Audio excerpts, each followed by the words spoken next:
आयरीयाणं नमो वज्रायाणं नमो लोये सव्यसाहुनं वन्दितु सर्वसिद्धे ध्रुवमचलमणोवमं गतिं पत्ते वोच्छामि समयपाहुड मणिमोसुधकेवली फणिदं नमः समयसाराय स्वानुभूत्या चकासते चित्स्वभावाय भावाय सर्वभावांतरक्षिदे निज स्वरूप को परमरस जामे भरो अपार वंदो परमानंदमय समय सार अविकार। गाथा 109 से 112 अपनी चली, जिसमें बताया कि जो पुद्गल कर्म का कर्ता गुण स्थान है, सामान्य से 4 प्रत्यय और विशेष से कहें तो 13 गुण स्थान, वो ही पुद्गल कर्म को करें तो करें, लेकिन चेतन तो पुद्गल कर्म को नहीं करता, ना ही भोगता है। अब देखिए गाथा 113, 114, 115। अब ये कहते हैं जीव और उन प्रत्ययों में एकत्व नहीं है। कौन से प्रत्यय? जो पिछली गाथाओं में कहे गुण स्थान, उनमें और जीव में एकत्व नहीं है। यह जीवस्य अनन्यो होगो को हो वितः यदि अनन्यो जीवस्य जीवस्य एवमनन्नतमावण्णम्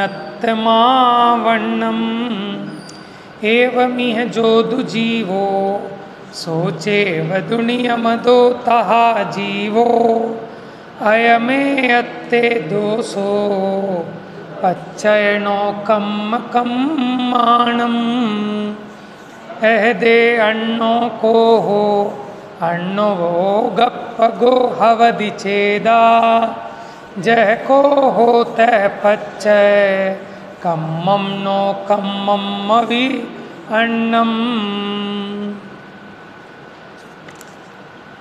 उपयोग जो ही अनन्य जीव का क्रोध त्यों ही जीव का तो दोष आवे जीव त्यों ही अजीव के एकत्व का यों जगत में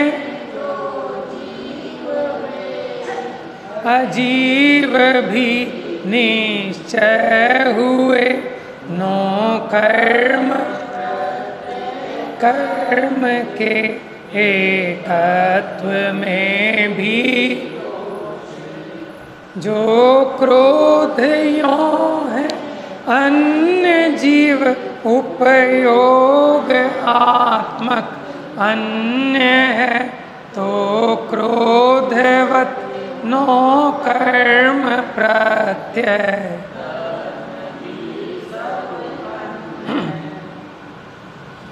यहाँ क्या कह रहे हैं कि जीव में और जो कर्म बंध के कारण रूप गुण स्थान आदि प्रत्यय हैं, उनमें एक पना नहीं है, वो भिन्न भिन्न है। कैसे? देखिए, उपयोग ज्यों ही अनन्य जीव का, माने जीव और उपयोग अनन्य है, एक रूप है। क्रोध त्यों ही जीव का, अगर वैसे ही क्रोध भी जीव से एक रूप हो तो दोष आवे। क्या दोष आवे? कि जीव और अजीव इनके एकत्व का दोष आए, क्योंकि गुण स्थान को तो अजीव सिद्ध किया था। और अगर इन गुण स्थानों को जैसे जीव का उपयोग है, वैसे ही अगर क्रोध भी जीव का हो, ये गुण स्थान भी जीव के हों, तो जीव और अजीव में एकत्व पने का दोष आएगा। फिर क्या अंतर रहेगा? नो कर्म प्रत्यय और कर्म के एकत्व में भी दोष है। यों जगत में जो जीव वे ही अजीव भी निश्चय हुए नो कर्म प्रत्यय कर्म के एकत्व में भी दोष है। इसी प्रकार अगर नो कर्म प्रत्यय माने गुणस्थान अधिक और कर्म इनका अगर जीव से एकत्व माने तो भी यही दोष आता है कि जीव और अजीव एक ठहरेंगे। जो क्रोध यों है अन्य, जीव उपयोगात्मक अन्य है। जीव तो उपयोग स्वरूपी है और ये क्रोध जड़ स्वरूपी है, दोनों अन्य अन्य हैं। तो क्रोधवत उसी प्रकार नो कर्म प्रत्यय और कर्म ये सब भी अन्य हैं। मैंने जो पीछे गाथाएं पढ़ी थी अब उन्हीं का और विशेष गहराई से बात चल रही है कि जितने भी गुणस्थान आदि हैं ये अचेतन के हैं, उद्गल कर्म के उदय से होते हैं।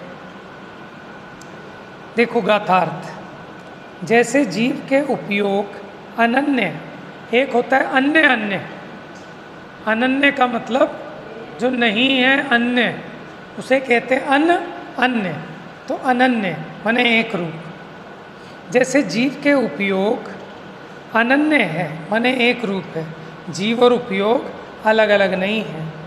उसी प्रकार यदि क्रोध भी अनन्य हो माने एक रूप हो जीव से, तो इस प्रकार जीव के और अजीव के अनन्यत्व आ गया, माने एक पना आ गया कि जीव का भाव और अजीव का भाव अगर एक हो जाए, ठीक है, तो फिर जीव और अजीव एक ठहरेंगे। तो क्या समझ में आ रहा है कौन से क्रोध को कह रहे हैं? ये जो पौद्गलिक क्रोध है। और ऐसा होने से इस जगत में जो जीव है वही नियम से उसी प्रकार अजीव सिद्ध हुआ, क्योंकि चेतन वाला भाव भी हो रहा है इसको और अचेतन का भाव भी हो रहा है। तो जो जीव है वही अजीव सिद्ध हो जाएगा। दोनों के अनन्यत्व होने में ये दोष आया। माने जीव और क्रोध को एक माने तो जीव है ना, क्रोध जड़ भाव है तो जीव भी जड़ रूप हो जाए। प्रत्यय नो कर्म और कर्म के एकत्व में भी यही दोष आता है। अब अगर इस दोष के भय से तेरे मत में क्रोध अन्य है और उपयोग स्वरूप आत्मा अन्य है, अब अगर तू इस भय के कारण ये मान ले कि हाँ कि क्रोध अलग है और उपयोग अलग है, तो अगर क्रोध अलग है तो उसी प्रकार प्रत्यय कर्म और नो कर्म भी आत्मा से अलग है, अन्य ही है। टीका, जैसे जीव के उपयोगमयत्व के कारण जीव से उपयोग अनन्य है। जीव कैसा है? उपयोगमय।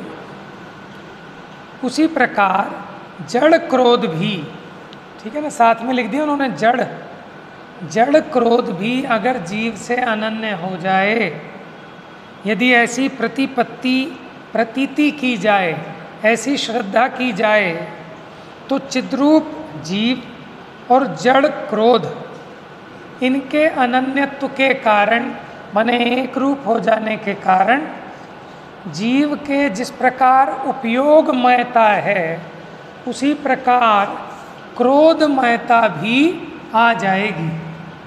और ऐसा होने पर जो जीव है वही अजीव सिद्ध हो जाएगा। इस प्रकार अब जीव ही अजीव सिद्ध हो गया। अब दो में से एक कम हो गया द्रव्य, तो अन्य द्रव्य का लोप हो जाएगा। इसी प्रकार प्रत्यय नो कर्म और कर्म भी जीव से अनन्य हैं। अगर ऐसा माने तो यही दोष आएगा।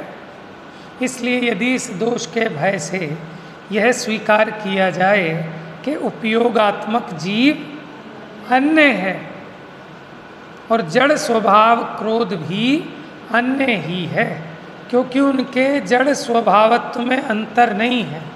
माने जैसे क्रोध जड़ है उसी प्रकार नो कर्म प्रत्यय और कर्म जड़ है। आचार्य ने स्पष्ट कर दिया।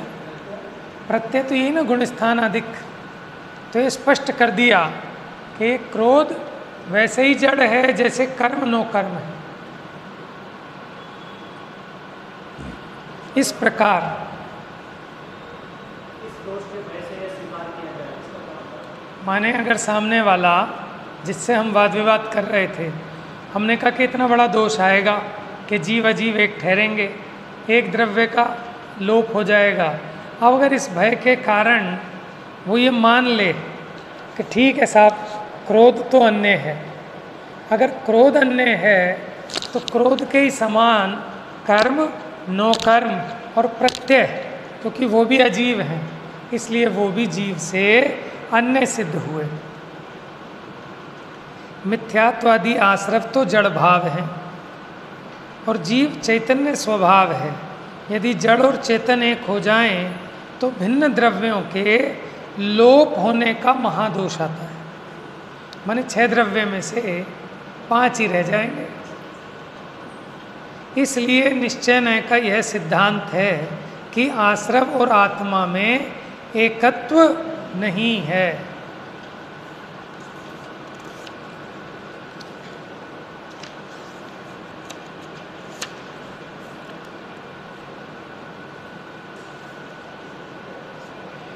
अब जयसेनाचार्य की टीका, पेज नंबर 308।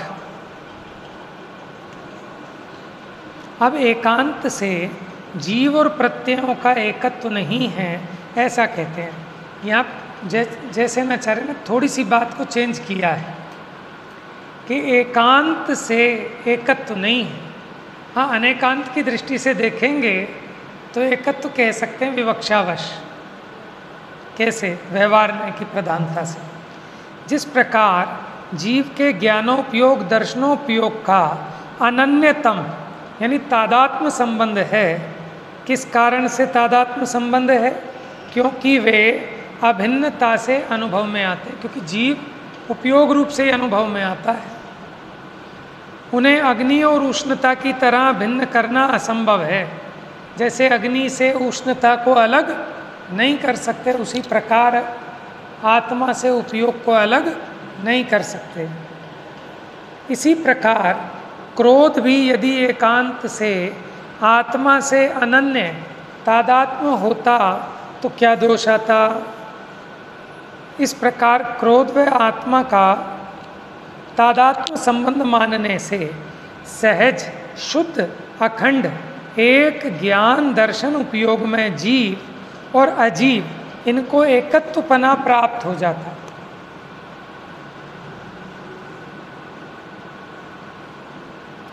इस प्रकार पूर्वोक्त सूत्र व्याख्यान क्रम से जो जीव है वही अजीव होगा, ऐसा निश्चय से मानना पड़ेगा। ऐसा होने पर जीव के अभाव का दोष आएगा, क्योंकि वो जड़ हो गया, और जीव का अभाव मानना बड़ा दोष है। प्रश्न, किसके होने पर जीव के अभाव रूप दोष होगा? एकांत से निरंजन निज आनंद एक लक्षण वाले जीव के साथ मिथ्यात्वादी प्रत्यय का एकत्व होने पर जीव के अभाव रूप दोष प्राप्त होगा। किसका एकत्व मानने पर दोष होगा? मिथ्यात्वादी प्रत्यय नो कर्म और कर्म के साथ एकत्व मानने पर दोष होगा। माने इनमें भेद ज्ञान की बात तर्क से पुष्ट कर रहे हैं कि अगर ये दोनों एक हो जाएं तो जीव अजीव बन जाएगा, क्योंकि वो अजीवमयी भाव है, क्रोध भी कर्म भी नो कर्म भी। यहाँ प्राकृत भाषा के लक्षण के कारण प्रत्यय शब्द ऋस्व एक वचन ही है। अब पूर्वोक्त दोष से बचने के लिए यदि आपका अभिप्राय है कि क्रोध जीव से भिन्न है और विशुद्ध दर्शन ज्ञानमय आत्मा क्रोध से भिन्न है, जिस तरह जड़ क्रोध निर्मल चैतन्य स्वभाव वाले जीव से भिन्न हैं, उसी प्रकार प्रत्यय कर्म नो कर्म भी आत्मा से भिन्न है। यह कथन शुद्ध निश्चय नय से सम्मत है। माने शुद्ध निश्चय नय से तो ऐसे ही है। और कहते हैं कि शुद्ध निश्चय नय से जीव का कर्तृत्व और अभोक्तृत्व तथा क्रोध आदि से भिन्नत्व होता है। मेरे ख्याल से अकर्तृत्व होना चाहिए यहाँ पर।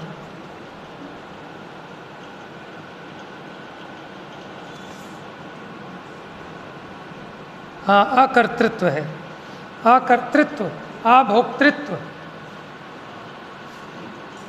शुद्ध निश्चय ऐसे जीव का अकर्तृत्व और अभोक्तृत्व तथा क्रोध आदि से भिन्नत्व होता है।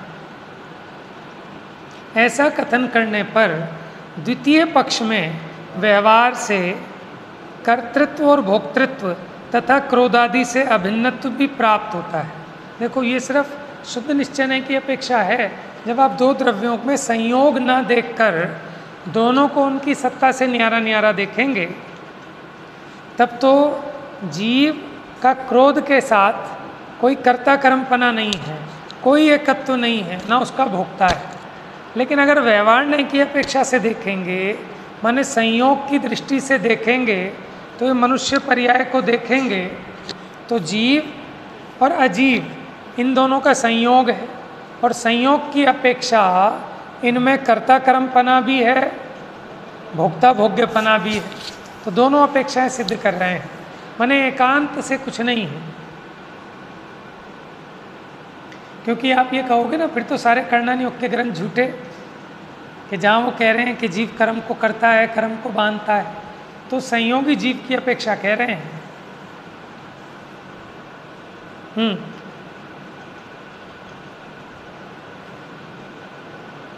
और कहते हैं शुद्ध निश्चय से जीव का कर्तृत्व, अकर्तृत्व और अभोक्तृत्व तथा क्रोध आदि से भिन्नत्व, ऐसा कथन करने पर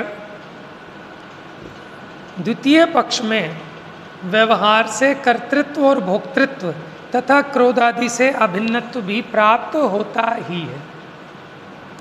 देखो, आचार्यों ने कितना सोच समझ के और दूरदृष्टि से दोनों अपेक्षाओं को रख दिया। नहीं तो कोई एक एकांत माने बैठे तो जैसे अन्य बहुत सारे दर्शन चलते हैं कि जो इस प्रकार की मान्यता रखते हैं, तो फिर आपकी मान्यता में और अन्य मति की मान्यता में कोई अंतर न रहने से आप भी उसी के समान जिन मत से बाहर ठहरोगे। तो यहाँ तो अपेक्षा है, संयोग की अपेक्षा तो जीव है, क्रोध का करता है, कर्म का करता है, अपेक्षा बराबर समझना। निश्चय तथा व्यवहार के परस्पर सापेक्ष होने के कारण कर्तृत्व आदि प्राप्त होता है।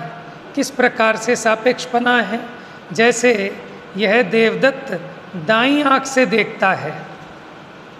जब हमने कहा कि ये देवदत्त दाईं आँख से देखता है, तो ऐसा कहने पर बिना कहे भी ये बात पकड़ में आ गई ना कि बाईं आँख से इसको नहीं दिखता। कैसे आ गई? जैसे देवदत्त दाईं आँख से देखता है, ऐसा कहे जाने पर बाईं आँख से नहीं देखता, ऐसा बिना कहे ही सिद्ध होता है। तो फिर ऐसा परस्पर सापेक्ष नए विभाग नहीं मानते। कौन नहीं मानते? ऐसे सांख्य मत वाले, सदाशिव मत वाले, उन पुरुषों के मत में जिस तरह शुद्ध निश्चय से क्रोधादि का कर्ता नहीं होता तथा जीव क्रोधादि से भिन्न होता है, उसी तरह व्यवहार से भी जीव क्रोध आदि का भिन्नत्व ठहरेगा। वो तो मानते हैं सर्वथा भिन्न है, और अगर आप भी ऐसा मानोगे तो फिर आप में और वो सदाशिव मत वाले में, सांख्य मत वाले की मान्यता में क्या अंतर रहेगा? भैया संयोग की अपेक्षा तो है ना, क्या आपत्ति है? और अगर संयोग से रहित दृष्टि से देखें कि जो द्रव्यों को भिन्न भिन्न देखती है वो शुद्ध न्याय की दृष्टि, तो जहाँ संयोग ही नहीं हुआ तो वहाँ संयोगी भाव कैसा? संयोग देखें तो संयोगी भाव दिखेगा ना। जब संयोग देखा ही नहीं तो संयोगी भाव कैसे दिखेगा? तो ऐसे संयोग को देखने वाली दृष्टि अशुद्ध न्याय की दृष्टि है, और संयोग से रहित, ठीक है, एकत्व विभक्त को दिखाने वाली वो शुद्ध न्याय की दृष्टि है। जहाँ कोई संयोग नहीं है तो वहाँ कोई दोष भी नहीं है, विकार भी नहीं दिखेगा।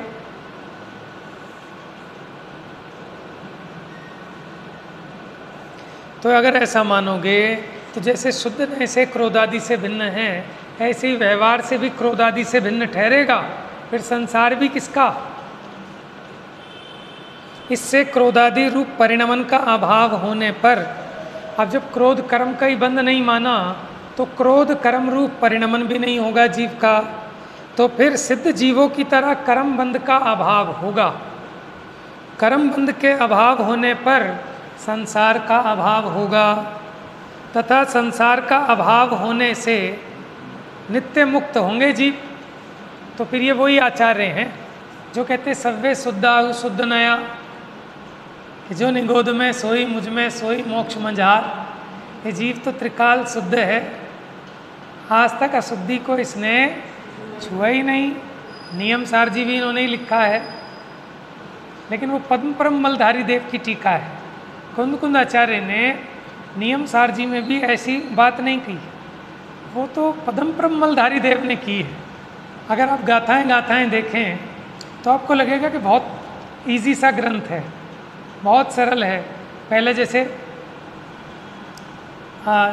उसकी जीव की चर्चा, फिर दूसरे में पुद्गल की चर्चा, पुद्गल में कर्णानियोग की चर्चा भी आ गई समझ में, तीसरे में फिर शुद्ध भाव अधिकार। तो अगर आप सामान्य से देखेंगे तो आपको लगेगा ये तो बहुत आसान सा सरल सा है, लेकिन पद्म प्रभ मलधारी देव ने उसकी इतनी गहरी टीका की है। ठीक है ना, टीकाकार स्वतंत्र है, क्योंकि अलग अलग कवि, जैसे एक मूल रामायण अब 1000 कवियों ने लिखी, सब ने अपनी अपनी दृष्टि से लिखी। जैसे डॉक्टर साहब ने लिखे राम का पश्चाताप, उनकी अपनी अलग दृष्टि है, वो वहाँ सिद्ध करते हैं कि राम ने ठीक नहीं किया, अब राम पछता रहे हैं कि मेरे से गलती हो गई। ऐसा कवि भी हो सकता है जो ये सिद्ध करे कि राम चूँकि मर्यादा पुरुषोत्तम थे, उन्होंने जगत को सीख देनी थी, नहीं तो क्या होता संसार में, क्या व्यभिचार फैल जाता। समझ में, अलग अलग कवि की अलग अलग दृष्टि हो सकती है उसी एक बात को प्रस्तुत। टीका है ना, तो ऐसे आचार्य पद्म प्रभ मलधारी देव ने उसकी बड़ी माने गंभीर टीका की है, और मुझे लगता है कि वास्तव में वो टीका तो पद्म प्रभ मलधारी देव जैसे माने जो अंतर से बहिरंग से बिल्कुल वैरागी वीतरागी, उन्हीं के माने समझ में आने वाली है। समझ में, हमारे तो ऊपर से ही चली जाएगी। उन्होंने लिखा ना कि अगर तुझे कामनी, हाँ वो अभी भी अगर तुझे कामनी की कामना है तो तुझे मेरे वचनों से क्या, पहले ही लिख दिया उन्होंने कि यहाँ तो बिल्कुल विरक्त जीव चाहिए, उसको ये नियम सार समझ में आएगा। नियम सार नहीं, तात्पर्य वृत्ति कहना चाहिए।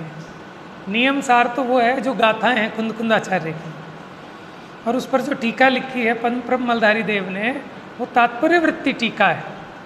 समझ में आया ना, वो बहुत अत्यंत विशुद्ध चित्त वाले जीवों को ही समझ में आ पाए, नहीं तो हम तो कहेंगे पता नहीं कहाँ क्या बात चल रही है।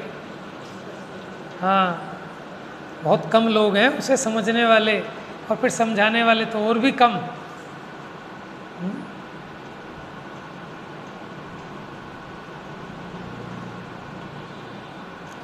तो देखो वही आचार्य हैं कुंद कुंद आचार्य, वो इसलिए माने जैसे न आचार्य, वो क्या कह रहे हैं कि जैसे शुद्ध नय से क्रोध आदि से भिन्न है, कर्म का कर्ता नहीं है।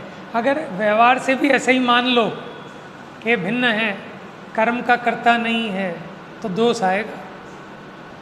अब बड़ा कन्फ्यूजन है कि हम तो ये सुनते हैं क्या कि आत्मा तो शुद्ध ही है, उसे अशुद्ध कहना ये व्यवहार है, अशुद्ध है नहीं। कि भैया अपेक्षा का मतलब ऐसा नहीं है, अपेक्षा का मतलब हम जिस अपेक्षा कह रहे हैं उस अपेक्षा समझो ना, हम संयोग की तरफ से कह रहे हैं, तो संयोग की तरफ से तो कर्ता कर्मपना है, निमित्त नैमित्तिक की तरफ से। समझ में आया ना, उपादान की अपेक्षा देखें तो नहीं है। तो जैसे ये कहा कि देवदत्त दाईं आँख से देखता है, ऐसा कहे जाने पर बाईं आँख से नहीं देखता। ऐसा बिना कहे ही सिद्ध होता है।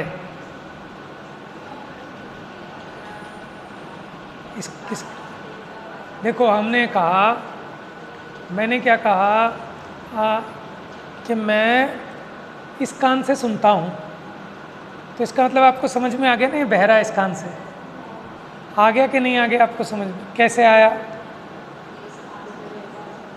क्योंकि ये सापेक्ष हैं दोनों। और आपने कहा कि इससे सुनता हूँ, तो इसका मतलब इससे नहीं सुनता। समझ में आ रहा है? ऐसे ही वो कह रहे हैं कि जब हमने कहा कि शुद्ध नय से आत्मा कर्म का अकर्ता है, तो इसमें बात अपने आप सिद्ध हो रही है कि अशुद्ध नय से तो कर्म का कर्ता है।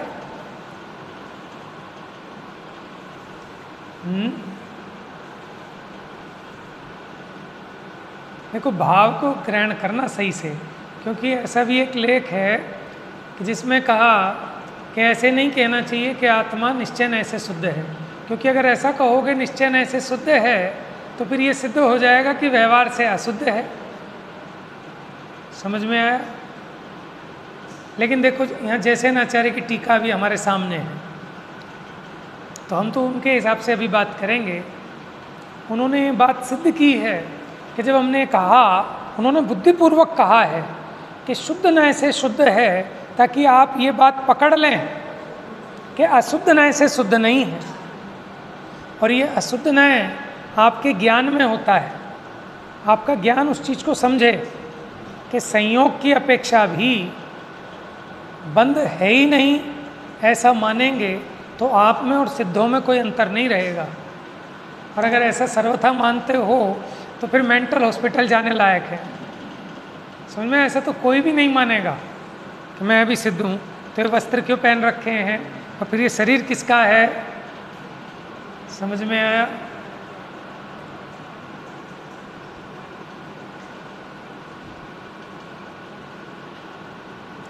तो इससे क्रोधादि रूप परिणमन का अभाव होने पर सिद्ध जीवों की तरह कर्म बंध का अभाव होगा।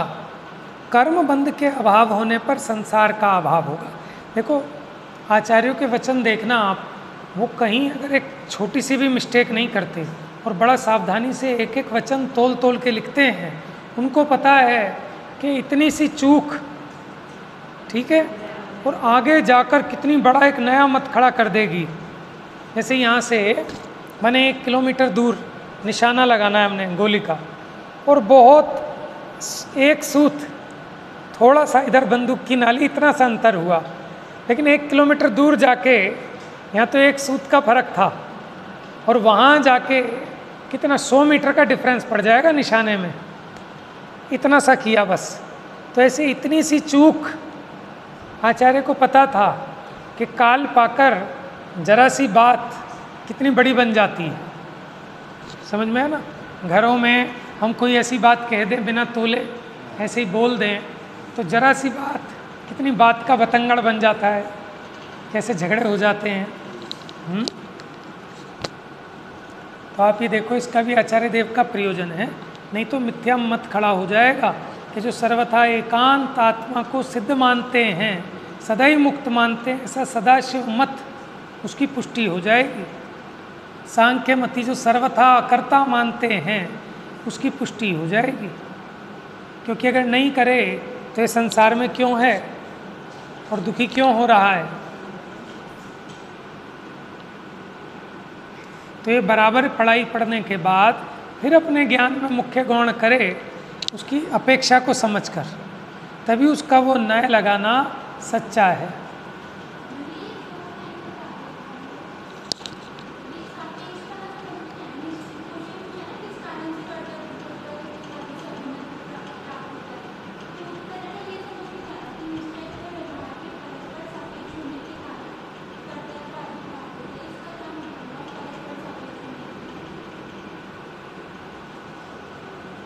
इन्होंने उदाहरण दिए, प्रश्न समझ लीजिए प्रश्न क्या है।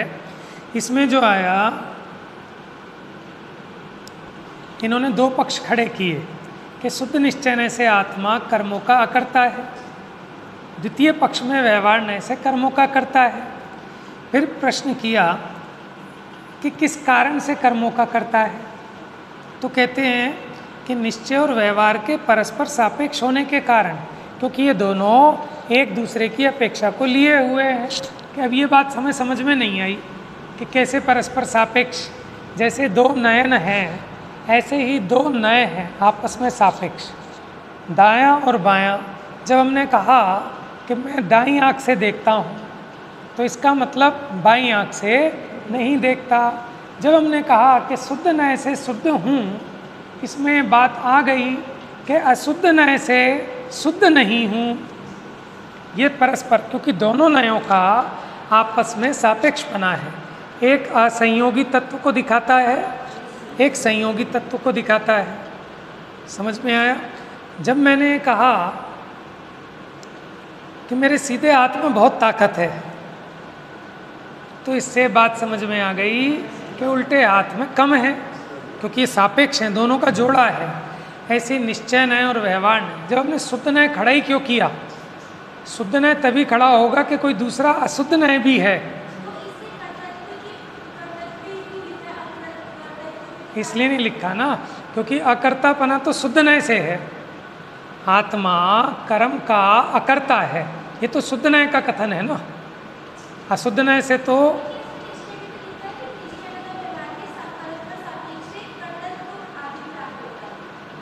नहीं, एक मिनट देखो, किस कारण से कर्तृत्व, भोक्तृत्व एवं क्रोध आदि से अभिन्नत्व प्राप्त होता है। पूरी की पूरी गाथा की टीका में ये बात चली कि आत्मा का क्रोध आदि के साथ एकत्व नहीं है। पूरी गाथा टीका में बात चली है, लेकिन अब द्वितीय पक्ष में वो इस बात को लेके आ गए कि आत्मा का क्रोध आदि के साथ कर्तापना भी है और भोक्तापना भी है। तो क्यों, ऐसा कैसे सिद्ध हुआ? तो वो कहते हैं निश्चय और व्यवहार के परस्पर सापेक्ष होने के कारण, क्योंकि निश्चय और व्यवहार दोनों परस्पर सापेक्ष हैं। हम जो ये कह रहे थे कि आत्मा कर्मों का अकर्ता है, तो ये शुद्ध नय का पक्ष था, ठीक है, लेकिन शुद्ध नय के सापेक्ष व्यवहार नय भी है। तो जब हमने कहा कि शुद्ध नय से आत्मा अकर्ता है, तो ये बात सिद्ध हो गई कि व्यवहार नय से आत्मा कर्मों का कर्ता है। हाँ, और पीछे का प्रकरण के हिसाब से चल रहा है ना, क्योंकि पूरा का पूरा जोर इस बात पे था कि आत्मा क्रोध आदि का अकर्ता है, लेकिन कोई सर्वथा अकर्ता ना मान ले, शुद्ध नय से अकर्ता है। तो हाँ, तो वो इसलिए कहा क्योंकि दोनों नयों का परस्पर सापेक्षपना है। जब आपने कहा कि शुद्ध नय से अकर्ता है, तो इससे बात अपने आप ही आ गई कि व्यवहार नय से, यानी अशुद्ध नय से कर्मों का कर्ता है। सापेक्ष क्या कहते हैं? अपेक्षा सहित, ठीक है ना। जैसे निश्चय नय वो व्यवहार की अपेक्षा को लेकर अपना पक्ष कहता है, उसका निषेध करके नहीं, उसको गौण करके, तो सापेक्ष है। समझ में? निषेध नहीं है, उसका नाम है कि दूसरे की अपेक्षा को रखते हुए, उसको मानते हुए। तो जो शुद्ध नय ने शुद्ध कहा, तो वो अशुद्ध नय की बात को रखते हुए कि अशुद्ध नय से देखोगे तो अशुद्ध है। आत्मा को अकर्ता कहा शुद्ध नय से, तो उसमें उस बात को रखते हुए कि अशुद्ध नय से तो करता है। ये है सापेक्षपना, और बुद्धिपूर्वक समझा रहे हैं इस बात को। क्यों? क्योंकि अगर आत्मा को जैसे शुद्ध नय से अकर्ता कह रहे हो, अगर ऐसे ही अशुद्ध नय से भी अकर्ता मानोगे तो क्या दोष खड़ा होगा कि अगर सर्वथा कर्मों का अकर्ता है तो संसार सिद्ध नहीं होगा, सारे जीव नित्य मुक्त सिद्ध होंगे। तो जैसे सदाशिव मत वाले जीव को सदा मुक्त मानते हैं, ऐसे ही आपने माना। और जब संसार नहीं सिद्ध हुआ तो संसार के अभाव पूर्वक मोक्ष कैसे सिद्ध होगा? थोड़ा सा दार्शनिक विषय भी आ रहा है ना, क्योंकि आचार्य की नज़र के सामने अन्य मती भी थे, ऐसे दर्शन भी थे जो ऐसी मान्यता लेके बैठे हैं। समझ में आया? अब आप पूछो कौन है सांख्य मती वाला? भैया अब आजकल तो कोई है नहीं, तो फिर तो ये बेकार है कि ऐसे कोई माथे पे लिख के नहीं रखता मैं सांख्य मती हूँ, कि जिसकी ऐसी मान्यता है कि आत्मा सर्वथा अकर्ता है, वही सांख्य मती है। जो ऐसा मानता है आत्मा सदा ही शुद्ध है, नित्य मुक्त है सर्वथा, वही सदाशिव मत वाला हो गया। जो आत्मा को सर्वथा क्षणिक मानता है, वही बुद्धमती हो गया। समझ में आया? ये कोई अलग से नहीं है, क्षणिक अनित्य ही हूँ, कि जो था वो गया पिछले समय में, मैं तो कोई दूसरा हूँ। हाँ, हम तो पर्याय की अपेक्षा कहते हैं बदला, तो उसके सापेक्ष द्रव्य की अपेक्षा वैसा का वैसा हूँ, क्योंकि ये सापेक्ष है ना कथन। जब मैंने कहा कि मैं द्रव्य अपेक्षा नित्य हूँ, तो उसमें बात आ गई कि पर्याय अपेक्षा नित्य नहीं हूँ। अस्थि के साथ नास्ति का पक्ष आ ही जाता है। तो इस प्रकार संसार का अभाव होगा, संसार के अभाव होने से नित्य मुक्तपने को प्राप्त होगा, परंतु वह प्रत्यक्ष विरोधी है। माने ये बात तो प्रत्यक्ष विरोधी है। कौन सी? के जीव नित्य मुक्त है, क्योंकि संसार तो प्रत्यक्ष दिखाई देता है। आप कैसे कहोगे जीव नित्य मुक्त है? इस प्रकार प्रत्यय तथा जीव के, यहाँ प्रत्यय का मतलब गुणस्थान, मिथ्यात्व, अविरति, कषाय, योग, ये प्रत्यय और जीव के एकांत से एकत्व के निराकरण रूप से 3 गाथाएं पूरी हुई।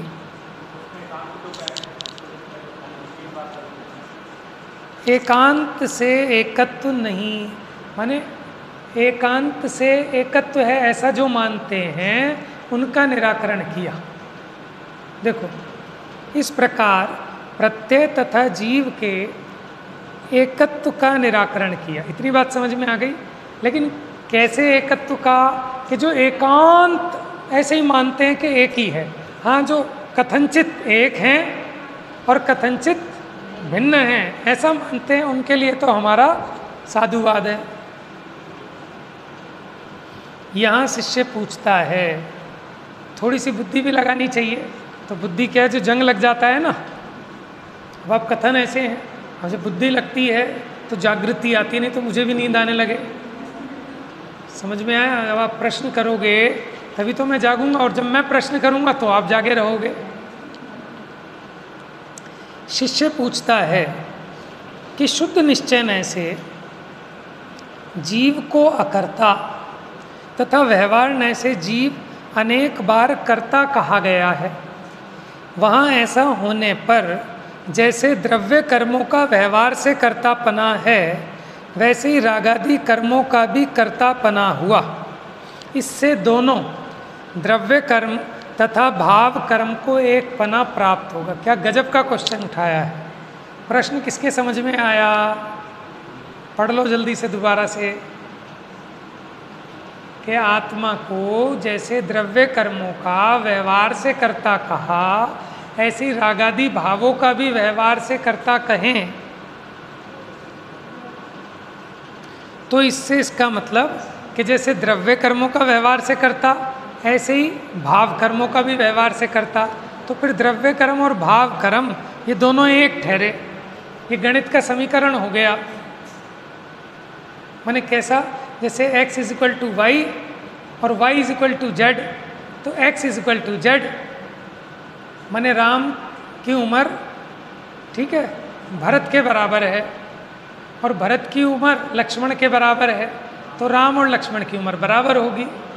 तो ऐसे ये जीव जैसे द्रव्य कर्मों का व्यवहार से करता है, अगर वैसे ही भाव कर्मों का भी व्यवहार से करता है, तो इसका मतलब द्रव्य कर्म और भाव कर्म इन दोनों में एकत्व हो गया। परंतु ऐसा नहीं है। रागादि भाव कर्मों का जो यह व्यवहार है उसे अशुद्ध निश्चय संज्ञा है। वह व्यवहार द्रव्य कर्मों का भाव कर्म के साथ तारतम्य दिखाने के लिए है। माने द्रव्य कर्म और भाव कर्म में तारतम्यपना है एक दूसरे के साथ। माने ये द्रव्य कर्म के उदय बिना भाव कर्म नहीं होते, भाव कर्म के बिना द्रव्य कर्म नहीं होते, ऐसा तारतम्य। हाँ, निमित्त नैमित्तिक भी है।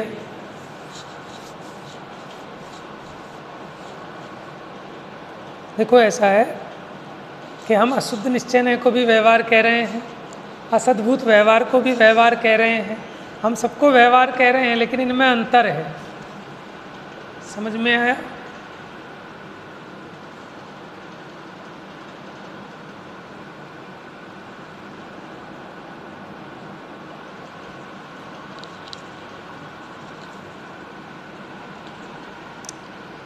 तो यहाँ कहते हैं रागादि भाव कर्मों का जो ये व्यवहार है उसे अशुद्ध निश्चय संज्ञा है।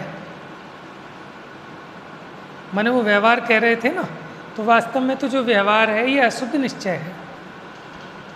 वह व्यवहार द्रव्य कर्मों का भाव कर्म के साथ तारतम्य दिखाने के लिए है। प्रश्न, किस प्रकार तारतम्य दिखाता है?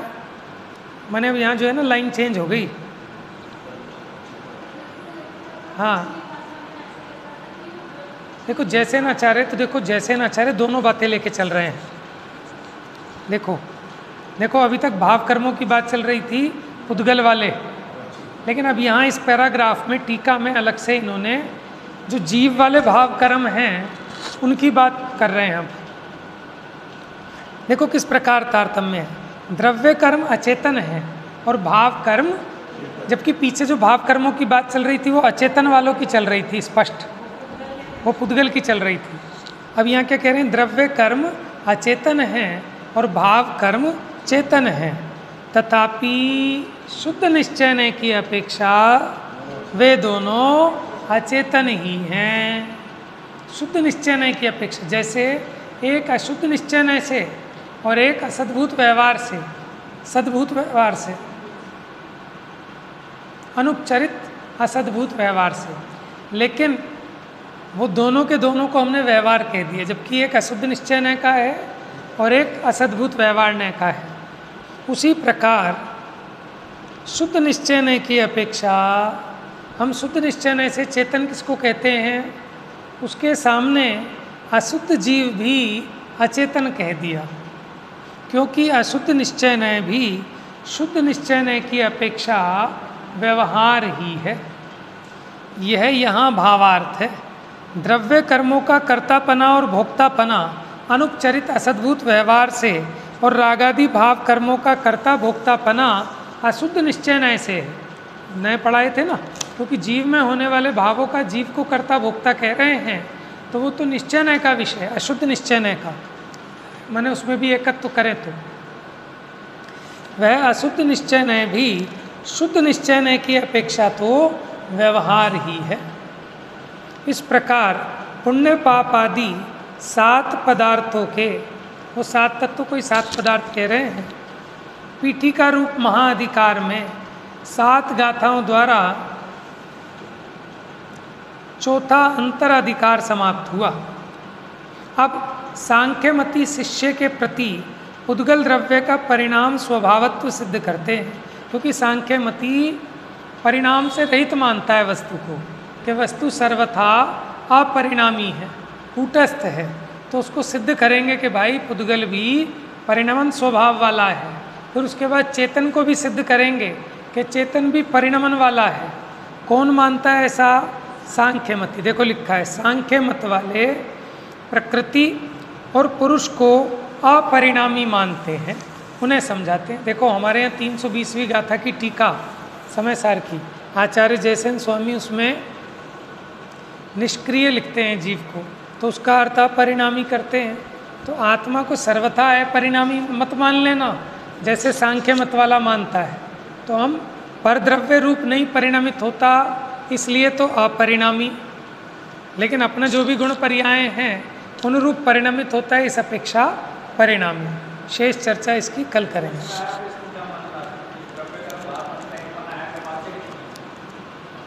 वो कह रहे हैं ना, नहीं है, द्रव्य कर्म और भाव कर्म को एक पना नहीं है।